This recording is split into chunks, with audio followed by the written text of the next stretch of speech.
may mga senador na po nagpahayag na sang-ayon sila sa galaw ngayon ang ombudsman na ilabas isa publiko, bigyan ng access ang taong bayan sa Statement of Asset, Liabilities and Network o SALN. Nanguna po si Senador Tito Soto bilang Senate President, JB Ejercito at saka si Kiko Pangilinan.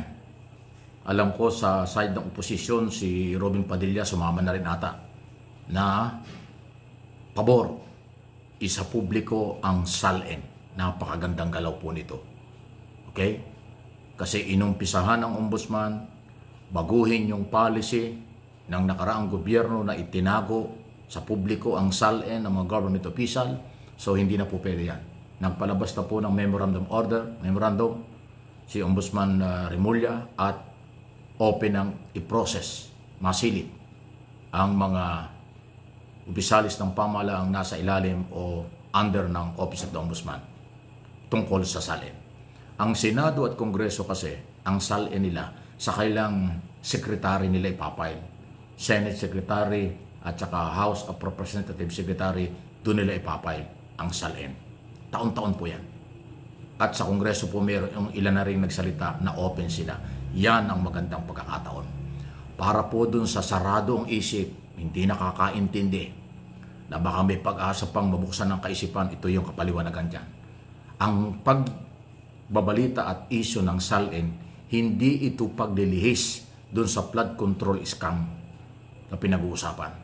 Ito yung matibay na basihan para sa tuloy-tuloy na pag-iimbestiga at madiscover kung sino ang nagpayaman sa pwesto o posibleng may kinalaman sa flood control scam. Yun po ang ibig sabihin nun. Yung nagsasabi na inililihis ng gobyerno at ng inyong lingkod ang issue dahil SALN ang pinag-usapan, yan ay kawalan ng kaalaman, kababawan ng kaalaman, pasintabi na. Ang SALN ang pagbabasihan for your information ng mga mababaw ang kaalaman kung ikaw ay nagpayaman sa iyong posisyon. Kaya mahalagang malaman yan. Kasi pagka ang statement of asset, yung inyong mga kayamanan, mga asset, mga property at kung ano pa ay biglang lumaki nang kayo'y nanunungkulan sa gobyerno, aba, ibig sabihin nagsamantala ka, kurap ka, umabuso ka, pwede ka ng kasuhan at yung SALN ang magiging basihan. Kaya related po yan sa kampanya sa graft in corruption. Sabagay, yun ang nagsasabi na nililihis, mga DDS lang yun. Yung matitinong Pilipino, alam nila yung SALN. Yung Marcos loyalists, Marcos supporters, silent majority na tumutulong sa gobyerno, alam nila ang ibig sabihin ng SALN. Yun lang hong mga anti-Marcos ang hindi nakakaintindi. Hindi niya alam na ang paghahanap ng ebidensya tungkol sa scam, tungkol sa korupsyon, ang SALN ay bahagi na pwedeng magamit. Kasi yan ay taon-taon ay dinideklara ng lahat ng government official. Pag ikaw ay biglang yumaman, kasama ka na dapat pagpaliwanagin o imbestigahan. Yun yun. Ang Kongreso at Senado hindi under ng Ombudsman tungkol sa SALN. Pero pwede silang imbestigahan ng Ombudsman. Ang Presidente, Vice President, mga constitutional body at local executive at iba pang mga nasa executive department ay yan, ang inyong SALN ay sa Ombudsman ipinapile. Ayon po yun para sa inyong kaalaman, yung saradong isip na puro banat, hindi alam sinasabi. Nagmana kayo sa mga grupong puro banat, wala namang argumentong malinaw, panlilin lang. Yan ho yung nangyayari dun sa mga ang comment ay suntok sa buwan kahit na tanghalin tapat. Wala namang buwan sa tanghali. Ganong kadilim, ganong kalabo, ganong kalayo ang mga comment na sinasabing inililihis ang isyo. Hindi mo lang naiintindihan. Kaya ganon. Ito pinapaliwanag ko. Kahit papaano hindi ako magsasawa sa pagpapaliwanag kung ano ang SALN, ano ang galaw ng gobyerno, kasi trabaho ko ito. I know my job. Alam ko ang aking obligasyon. Di ba? At yun ang ating pinaninindigan. Okay? Kaya kayong mga followers, subscribers at viewers ng aking mga channel, para sa inyo ito. Lalo na po yung nakakaintindi sa rule of law, nakakaintindi sa proseso. Okay? Pero ganun pa man, magtsatsaga ako na kumbinsihin, mabuksan pa rin ang isip ng mga sarado. Kailan meron ho talagang sarado na ang kaisipan dahil hindi niya alam ang sinasabi niya. Yun ang pinakamahirap. Para bang mahirap gisingin ang gising. Di ba? Yung nagtutulog-tulugan, mahirap gisingin yun. Naku, kahit anong gawin mo, kahit na batuhin mo ng tulya, kahit na batuhin mo ng sangkalan yan, kahit na magpaputok ka ng 5-star sa kama ng hinihigaan yan, hindi magigising yung nagtutulog-tulugan. Iilan po yung ganyan, huwag na kayong pahawa. Okay?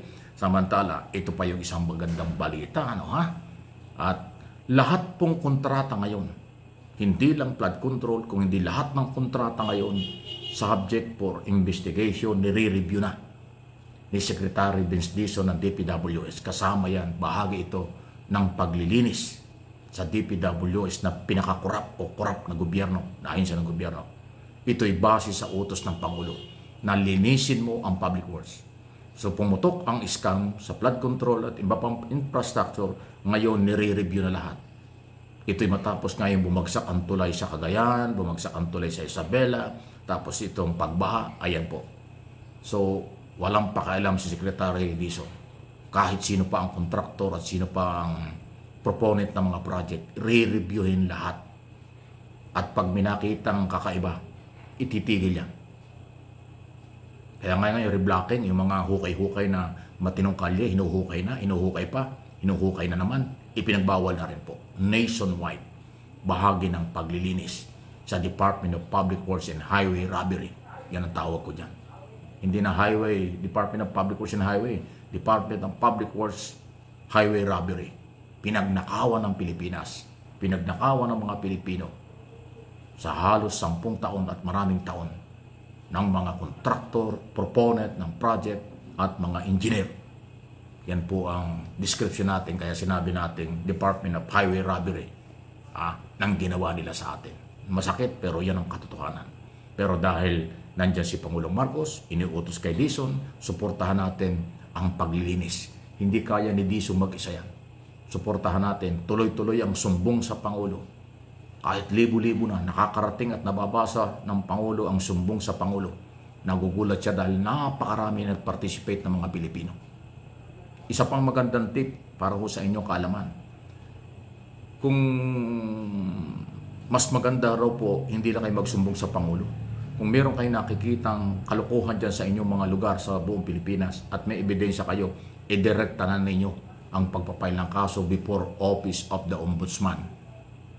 Hindi na isumbong sa Pangulo, idirekta na ninyo ang pagpapail ng kaso kasi kahit sinong Pilipino, kahit saang lugar sa buong bansa, ang Pilipino ay may karapatang mag-file ng kaso laban sa mga corrupt government official. Ayan po ang tip natin. Huwag na ninyong isumbong sa Pangulo, baka natatabunan lang ang mga sumbong na yan dahil sa dami. Direct filing, mag-file na kayo ng kasong kriminal, korupsyon, laban sa inyong mga mayor, governor, congressman, senador, kontraktor, taga-gobyerno, dyan sa inyong mga area of responsibility, idirekta nyo sa Office of the Ombudsman. Yan ang totoo.